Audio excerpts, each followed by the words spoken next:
Hello, Annabelle, my dear. How are you? So I just read your check-in, but what I'm gonna do, I'm gonna have a tour.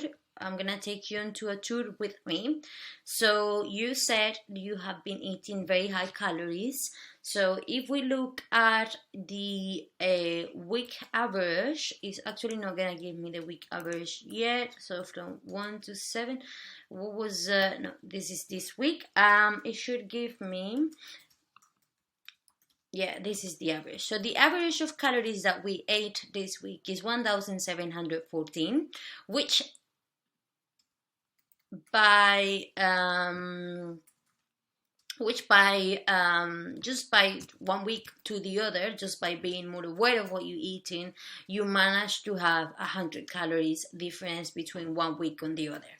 So yes, that is still quite high in calories, although you started the first 2 days of the week on a fairly low calories. Then you went high, then low, then high, then okay, and then very high.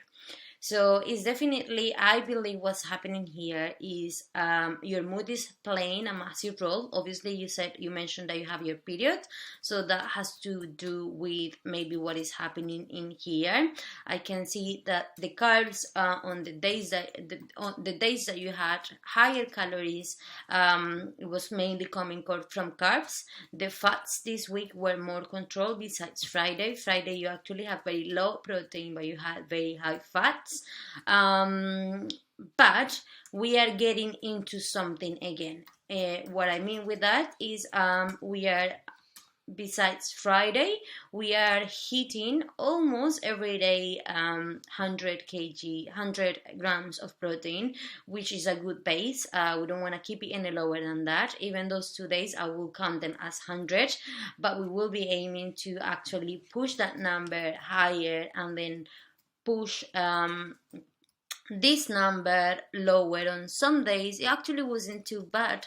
It was just here and here and here. Okay, 3 days out of 7 in which your carbs were higher is the thing that you have with okay, it might be maybe if I look at Wednesday you were not feeling really well, and those were 2 days of not sleeping well in a row, and also 2 days of having less calories. So maybe on Wednesday, you literally just totally wanted to kind of like make it up, and so your calories went higher on fats.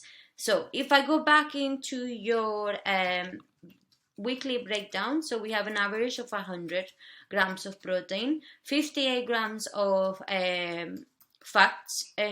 So we are not far away from this calorie target, which I have previously given to you when we went into the lockdown.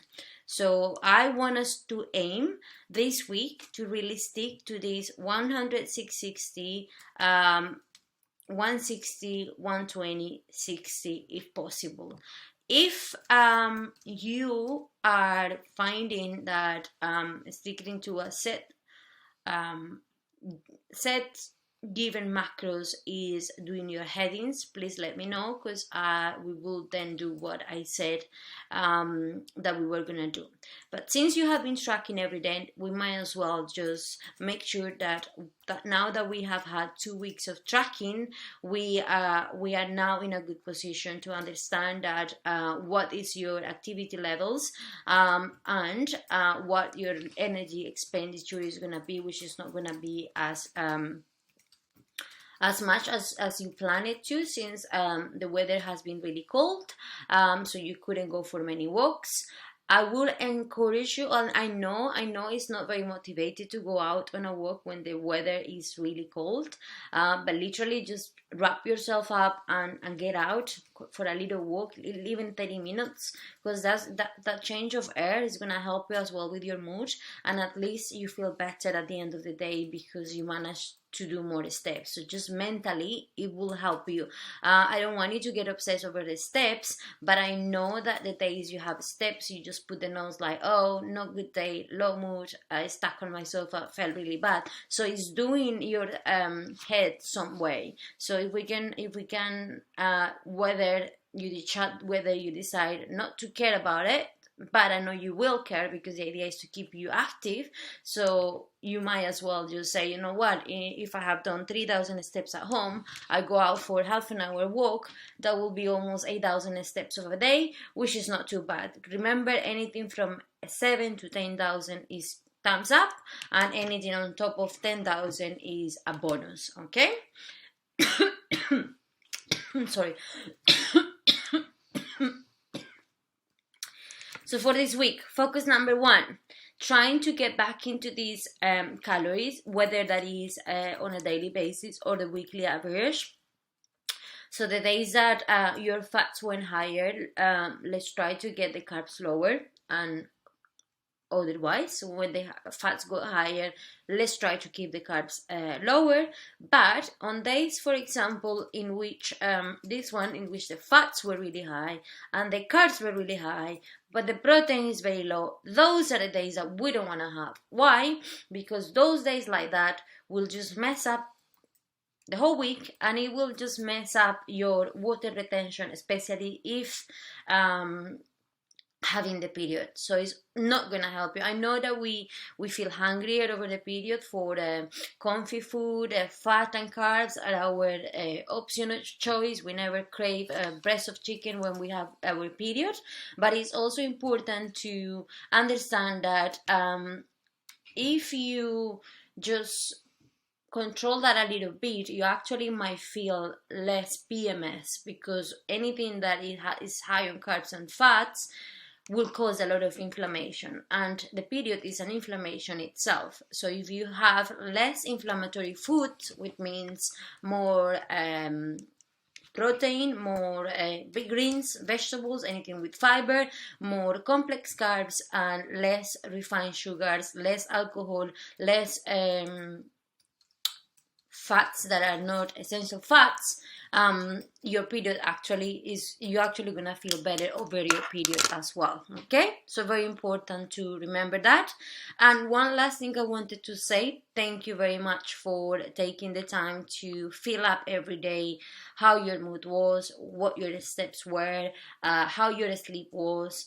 And I had a look at your sleep graphics. You mentioned that your Fitbit is not working. It might have been that it's maybe it's too loose or it's too tight, or maybe you just run out of battery in the middle of the night. That happens to me as well. But one thing that I wanted to mention with regards to your sleep quality is that we need to start going to bed early. So you see, almost midnight in here.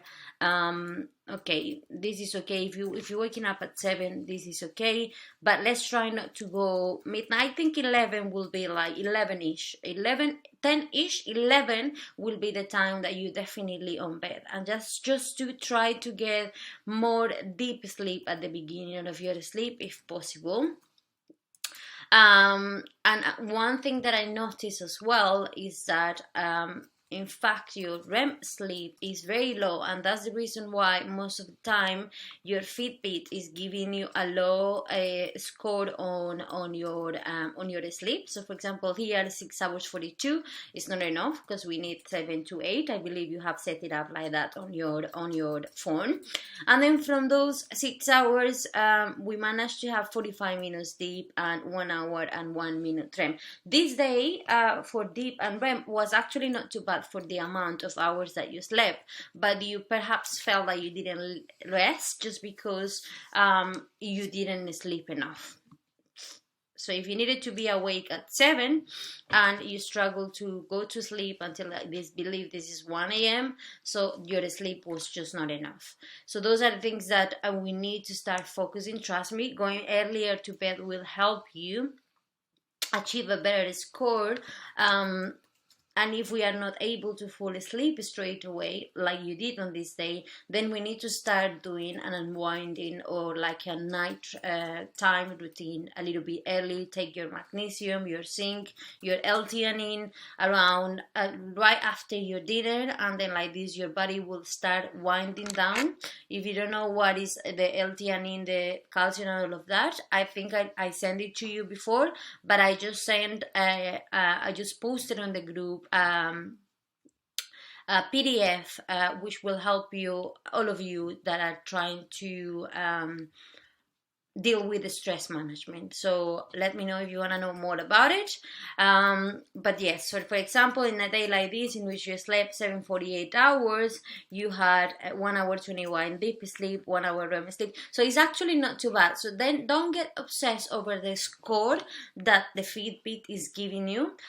Wake up and see how you're feeling. Unless you literally have a totally sleepless night and you didn't have, and you went to bed really late and wake up very early, then obviously the score is gonna be very low. But even if the score is very low, try not to run your day by the score. I don't need to know the score. In fact, in here, don't even mention the score. I'm not asking for the score, just the graphic. Yeah, and I like this, I start to understand other things, because I don't want you to obsess over this number, because it can get on your head a lot. So that's what I have to say for you this week. Let's keep up with the work of entering all the data. You are doing an amazing job. Of taking the time of entering all of this, being completely honest, telling me everything that is happening with your training. And yes, I also think that the Zillion has more effect when you just have it like straight away. First, before having the juice, because anyway it's suggested to have plenty of water during the day when you take psyllium husk. So keep it as it was. And the reason being is because as I told you when you asked me if you could do it in the juice, if you don't drink it straight away, it will get into a gel form, and then it's harder for your body to digest it, or it will not do the same effect. So that's all I have to say. This was a really long check-in, but there are a few things that I wanted to show you, and have a good week. Bye-bye. So stick to the macros I gave you in the past, the most you can, and let me know this week if that has given you any stress. Bye-bye.